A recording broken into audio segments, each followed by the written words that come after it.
नंदुरबार की प्रचार सभा में प्रधानमंत्री नरेंद्र मोदी ने शरद पवार को अपने साथ आने की पेशकश की थी। उनकी इस पेशकश पर विरोधी पार्टी के नेता मोदी पर निशाना साध रहे हैं। आज नागपुर में मीडिया से बात करते हुए कांग्रेस नेता और नेता प्रतिपक्ष विजय वडेट्टीवार ने मोदी पर निशाना साधा। उन्होंने मोदी पर निशाना साधते हुए कहा कि अब मोदी पवार के साथ आने की पेशकश कर रहे हैं क्योंकि उन्हें और उनकी पार्टी को हार का सामना करना पड़ रहा है।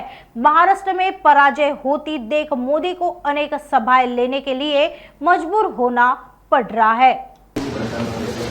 देशाचे पंतप्रधान गलोगली फिरल्यासारखं काम करतात, त्याला गल्लोगलीचा प्रचार म्हणतात। मला वाटतं हे शोभनीय आहे, अशोभनीय आहे। त्या प्रतिष्ठेला, त्यांच्या त्या पदाला, त्या प्रतिष्ठेला साजिश आहे हा विचार आता देशभरातून जनता करायला लागली। एवढं भटकावं का लागतं? दुसऱ्याचा आत्मा भटकता म्हणणाऱ्याने इतकी भटकती का करावी लागते? याचं उत्तर स्पष्ट आहे की त्यांचा पराजय निश्चित आहे, त्यांची हार निश्चित आहे आणि त्यामुळं त्यांना दुप्पट नाही तिप्पट सभा घेऊन जेवढ्या सभा अधिक घेतील मोदी तेवढा पराजय मोठा होईल।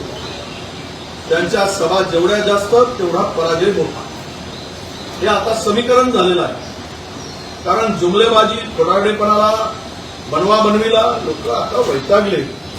लोकांच्या पदरात काही पडलं नाही, लोकांना काही मिळालं नाही। 10 वर्षात केवळ जुमलेबाजी मिळाली आणि तानाशाही, हुकुमशाही ज्या पद्धतीनं सरकारनं चालवली गेली, 10 वर्ष चाललंय, हे लोकांना या सगळ्याचा वीट आलाय। महाराष्ट्रातील जनता या सगळ्यात कितीही सभा घेतल्या, 3 पट घ्या, 4 पट घ्या, पराजय तेवढा वाढत जाईल, तेवढं तुम्हाला नक्की सांगतो। नागपुर समय, गली से दिल्ली तक।